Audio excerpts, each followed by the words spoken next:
You know, there comes a moment in every person's life when something shifts, something fundamental changes inside you, and suddenly the world you thought you knew doesn't make sense anymore. You look around and you realize that everything you've been chasing, everything you've been running after, all the goals and achievements and possessions, they feel empty. They feel meaningless.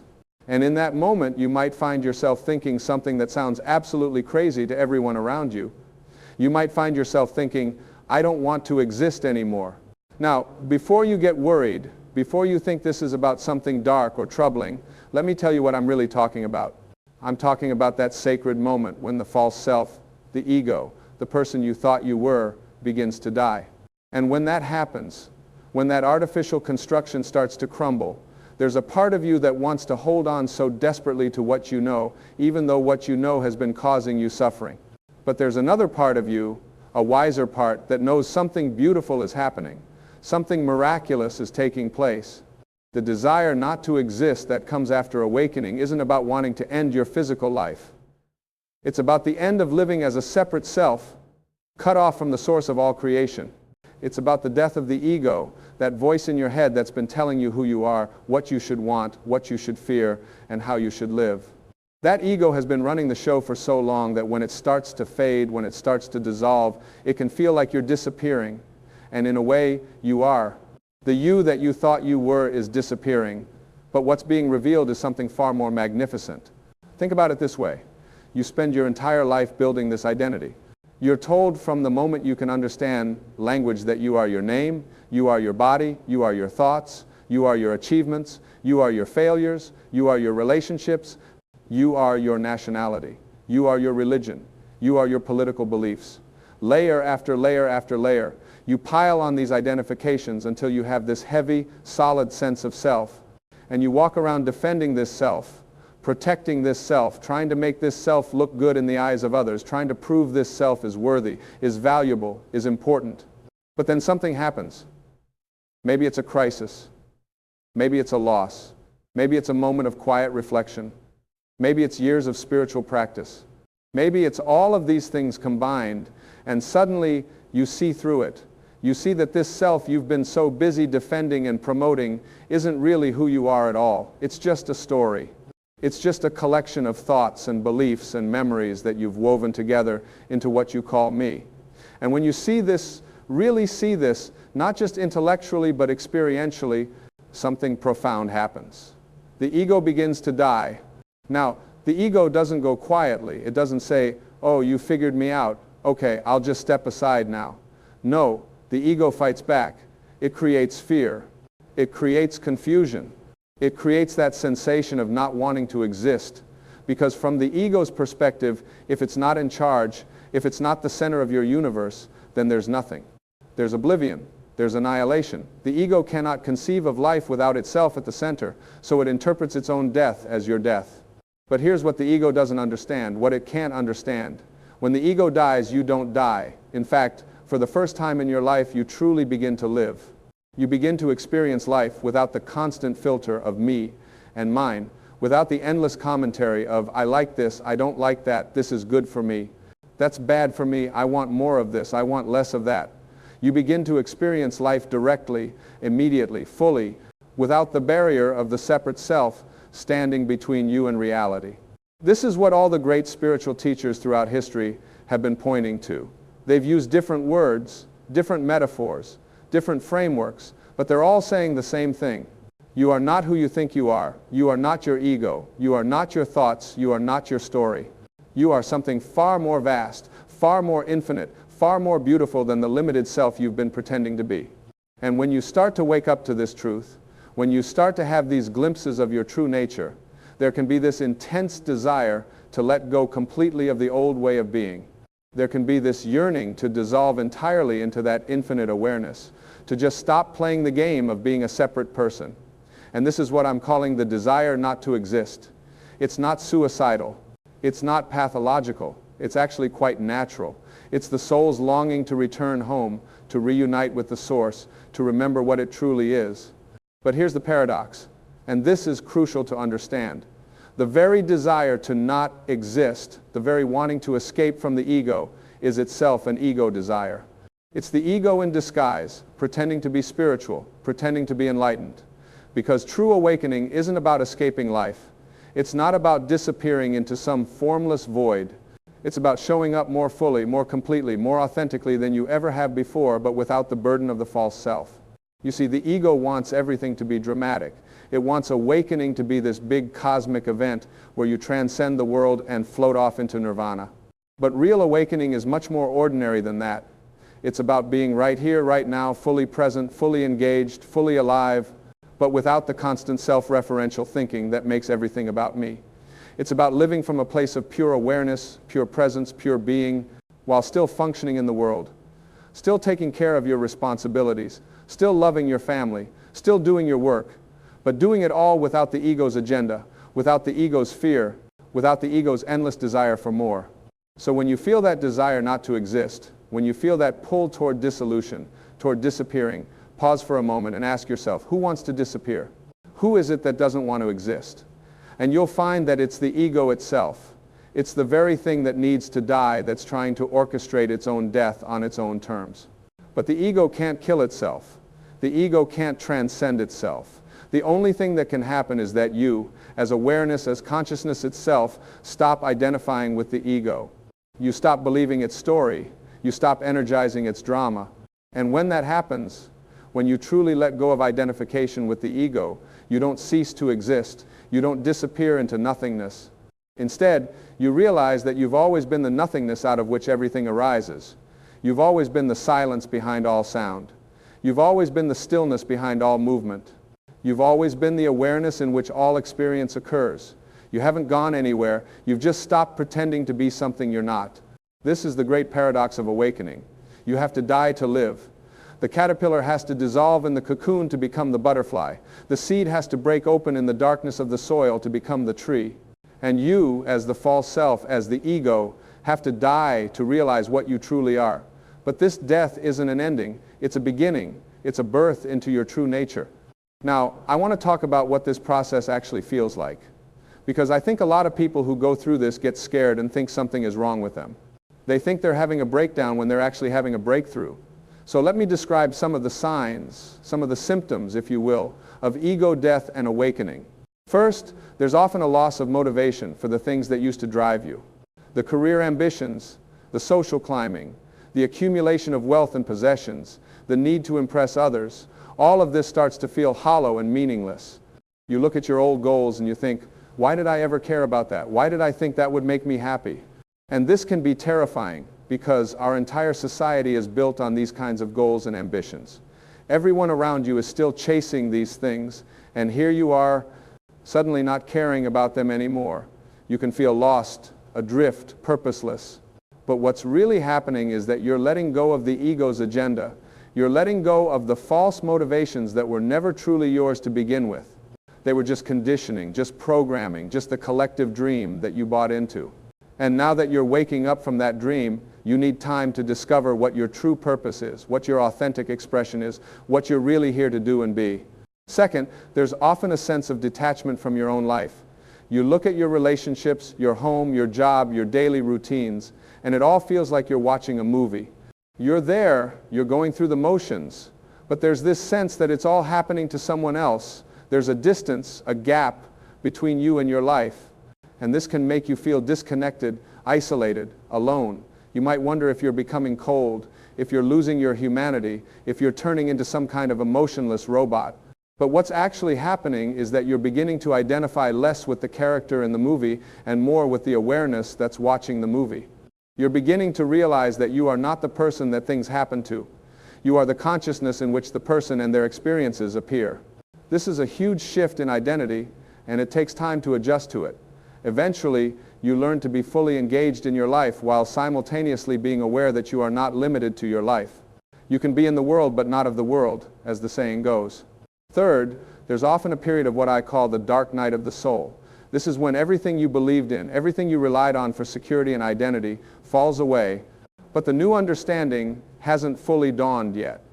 You're in this in-between space, this liminal zone where the old has died but the new hasn't been born. And this space can feel like death itself. It can feel like annihilation. It can feel like you're going crazy. You might have moments of intense despair, intense fear, intense confusion. You might feel like you're losing your mind. But you're not losing your mind. You're losing your identification with your mind. You're losing the belief that you are your thoughts. And when you've spent your entire life believing that you are your thoughts, when those thoughts become chaotic or stop making sense or lose their power over you, it can feel like you're dissolving. But again, what's dissolving is only the false self. The true you, the awareness that you are, is always present, always stable, always here. Fourth, there's often a change in your relationship to time. The constant future orientation that drives most people's lives, the endless planning and worrying and anticipating, starts to lose its grip on you.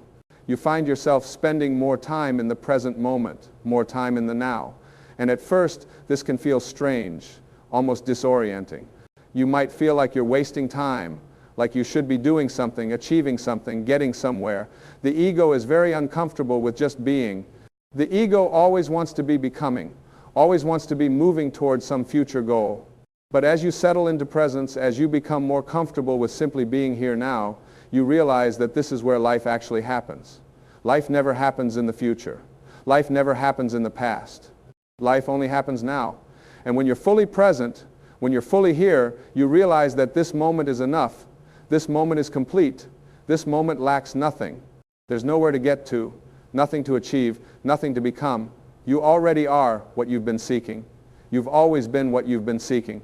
Fifth, and this is particularly relevant to our topic, there's often this feeling of not wanting to engage with the world anymore. You might feel like withdrawing from society, from relationships, from responsibilities. You might fantasize about going off to live in a cave or a monastery, somewhere where you can just be alone with this new awareness, this new understanding. You might feel like the demands of ordinary life are too much, too draining, too incompatible with your awakening. And there's a place for retreat, for withdrawal, for solitude. There are times when you need to step back from the world to integrate what's happening to you. But if this withdrawal becomes permanent, if it becomes a way of escaping from life rather than a temporary respite to deepen your understanding, then it's the ego again, just in a different disguise. The ego loves to make spirituality into another form of separation, another way to be special, another way to avoid the messy, beautiful, challenging experience of being human. True awakening doesn't take you out of the world. It brings you more fully into the world. It allows you to engage with life more completely, more passionately, more compassionately than ever before, but without the ego's agenda, without the ego's fear, without the ego's need for everything to be a certain way. So how do you navigate this territory? How do you work with this desire not to exist that comes after awakening? How do you allow the ego to die without falling into nihilism or depression or escapism? First, you need to understand that what you're going through is normal. It's not pathological. It's not a sign that something is wrong with you. It's a sign that something is finally going right. You're waking up. You're seeing through the illusion. You're beginning to realize your true nature. And this process isn't always comfortable. Growth rarely is. Transformation requires the death of the old, and death, even symbolic death, even necessary death, can be painful. Second, you need to be gentle with yourself. You need to give yourself time and space to integrate what's happening. You can't force awakening. You can't push the ego to die faster than it's ready to die. You have to allow the process to unfold in its own time, in its own way. And during this time, you need to take care of yourself. You need to eat well, sleep well, move your body, spend time in nature, be with people who support you. You need to treat yourself with the same kindness and compassion you would offer to anyone going through a difficult transition. Third, you need to stay grounded in the practical realities of life. You need to keep showing up for your responsibilities. You need to keep paying your bills, taking care of your health, maintaining your relationships. Awakening doesn't exempt you from being human. It doesn't give you permission to neglect your obligations or abandon your commitments. In fact, awakening should make you more responsible, more reliable, more trustworthy, because you're no longer acting from the ego's agenda. You're acting from a place of integrity and authenticity. Fourth, you need to find ways to express what's happening to you. You need to talk about it, write about it, create art about it, move your body in response to it. You need to give form to the formless, to bring the invisible into the visible. This isn't about making your awakening into a performance or a spiritual identity. It's about honoring the transformation that's occurring and allowing it to flow through you into the world. Fifth, And this is crucial. You need to remember that the desire not to exist is ultimately a misunderstanding. What you really desire is not non-existence, but the end of the suffering that comes from identifying with the ego. You want the peace that comes when the constant mental chatter stops. You want the freedom that comes when you're no longer bound by fear and desire. You want the joy that comes when you realize your true nature. But all of these things are available to you right here, right now, in this body, in this life, in this world. You don't have to disappear to find them. You just have to stop pretending to be something you're not. The ego is like a wave on the ocean that believes it's separate from the ocean. The wave looks at the other waves and thinks, I'm different from them. I'm unique. I'm special. And the wave looks at the ocean and thinks, I'm separate from that. I'm not the ocean. I'm just a wave. And the wave spends its entire existence trying to be a better wave, a bigger wave, a more impressive wave, all the while suffering from this fundamental misunderstanding of what it is. But then one day, the wave wakes up. The wave looks around and realizes, wait a minute, I'm not separate from the ocean. I am the ocean. I've always been the ocean. The wave is just a temporary form that the ocean is taking. And when this wave dissolves, I don't die. I just return to what I've always been. And when the wave realizes this, all fear dissolves. All sense of lack dissolves. All need to be different or better or more dissolves. The wave can just enjoy being a wave for as long as the wave lasts, knowing that its true nature is infinite, eternal, unchanging. This is what awakening reveals. You are not the wave. You are the ocean. You are not the form. You are the formless awareness in which all forms appear and disappear. You are not the character in the story. You are the consciousness reading the story. And when you truly realize this, not just as a concept, but as a lived experience, you understand that you cannot not exist. Existence is your very nature. Being is what you are. Consciousness is your essence. You can't destroy it, you can't lose it, you can't escape from it, because you are it. So the desire not to exist is really a desire to stop pretending that you're limited, that you're separate, that you're small. It's a desire to let go of the false self and rest in your true nature. And this is possible. This is available. This is your birthright. But it requires a willingness to let go, a willingness to surrender, a willingness to die to everything you think you know about yourself. And let me tell you, this dying is the most beautiful thing that can happen to a human being. When the ego dies, love is born. When the false self dissolves, compassion flows naturally. When the sense of separation ends, connection with all of life becomes your natural state. You stop seeing the world as full of threats and competitors and obstacles. You start seeing the world as an expression of the same consciousness that you are. You start seeing other people not as separate beings, but as yourself in different forms. You start seeing all of life as sacred, as divine, as worthy of reverence and respect. This is what happens when you allow the ego to die. You don't become less human. You become more human. You don't lose your personality. Your true personality finally has room to emerge. You don't become passive or indifferent or disconnected. You become more engaged, more alive, more present than you've ever been. But you do all of this without the ego's constant interference, without the ego's constant judgment, without the ego's constant fear. And yes, there will still be challenges. There will still be pain and loss and difficulty. Awakening doesn't make you immune to the human experience, but it changes your relationship to that experience. You no longer resist what is. You no longer fight against reality. You no longer create unnecessary suffering by wishing things were different than they are. You learn to accept what is, to work with what is, to find peace in what is, while still taking appropriate action to improve conditions where you can. This is the art of living as an awakened being. You're fully human and fully divine at the same time. You're the wave in the ocean. You're the form and the formless. You're the individual expression and the universal consciousness. And there's no contradiction in this. There's no conflict. It's the most natural thing in the world once you stop believing the ego's story about separation. So if you're feeling this desire not to exist, if you're going through this dark night of ego death, know that you're not alone. Know that this is a sacred process. Know that what's dying needs to die so that what's true can be revealed. Have patience with yourself. Have compassion for yourself. Have trust in the process. And know that on the other side of this death is a life more vibrant, more meaningful, more joyful than anything the ego could ever create. The ego promises you fulfillment in the future. It tells you that when you get the right job, the right relationship, the right body, the right amount of money, then you'll be happy. Then you'll be complete. Then you'll be at peace. But this is a lie. It's always been a lie. The ego can never be satisfied because satisfaction would mean its own death. The ego needs to keep you in a state of lack, a state of wanting, a state of not enoughness, because that's what keeps it alive. But when you wake up, when you see through this mechanism, you realize that fulfillment was never in the future. Fulfillment is here now. Completeness is here now. Peace is here now. You just had to stop looking for it in the places the ego told you to look. You had to stop seeking and start being. You had to stop becoming and start recognizing what you already are.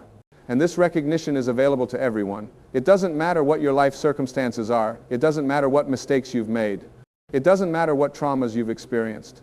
It doesn't matter what your education level is or what your bank account looks like or what your social status is. Awakening is your natural state.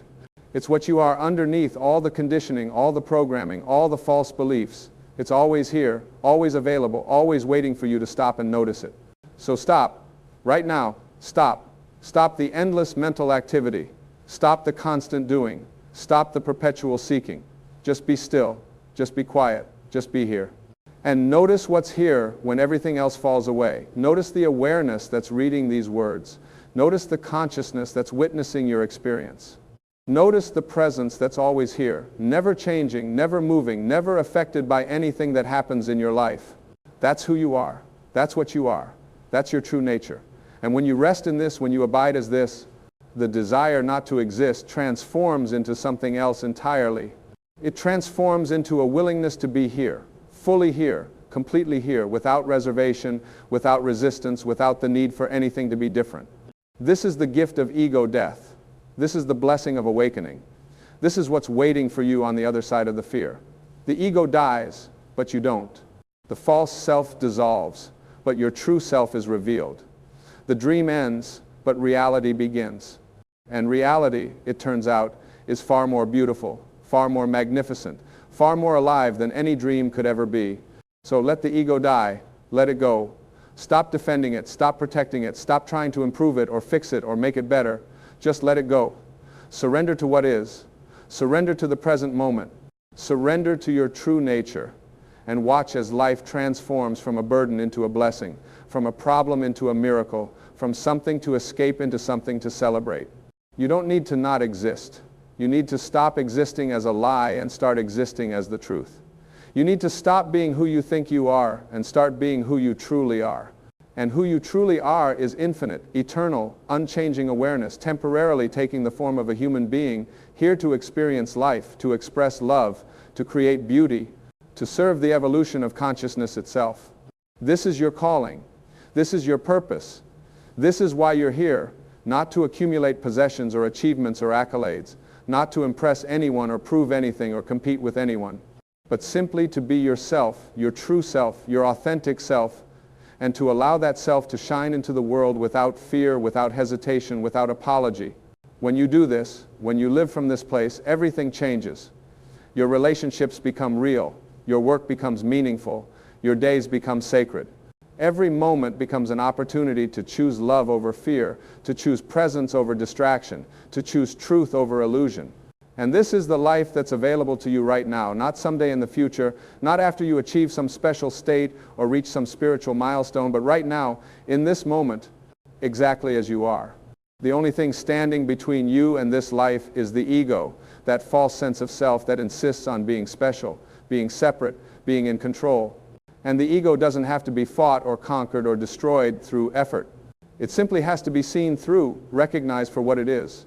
A collection of thoughts and beliefs with no inherent reality, no permanent existence, no power except what you give it. So see through it. Stop believing its story. Stop identifying with its narrative. Stop giving it your energy and attention. And as you do this, as you withdraw your investment in the ego, it naturally begins to fade. It loses its grip. It loses its power. And what remains is what has always been here. The pure awareness that you are, the consciousness that is your true nature, the presence that can never be harmed, never be diminished, never be lost. This is the truth of who you are. This is the reality of your being. This is the answer to every question, the solution to every problem, the fulfillment of every longing. You are that which you seek. You have always been that which you seek. You just forgot for a while, got lost in the ego's dream, believed the story of separation, But now you're waking up. Now you're remembering. Now you're coming home to yourself. And yes, the process can be intense. Yes, it can feel like death. Yes, it can bring up this desire to stop existing. But stay with it, trust it, allow it. Because what's on the other side is worth every moment of discomfort, every moment of fear, every moment of uncertainty. What's on the other side is freedom. What's on the other side is peace. What's on the other side is love. What's on the other side is you, your true you, the you that has always been here, waiting patiently for the ego to exhaust itself so that you could finally be seen. So be patient, be compassionate, be gentle with yourself as you go through this transition, and know that you're not just doing this for yourself. You're doing this for everyone. Because every person who wakes up, every person who allows their ego to die, every person who realizes their true nature, makes it easier for others to do the same. You become a light in the darkness, a beacon for others who are lost in the ego's dream, a living example of what's possible when you let go of the false and rest in the true.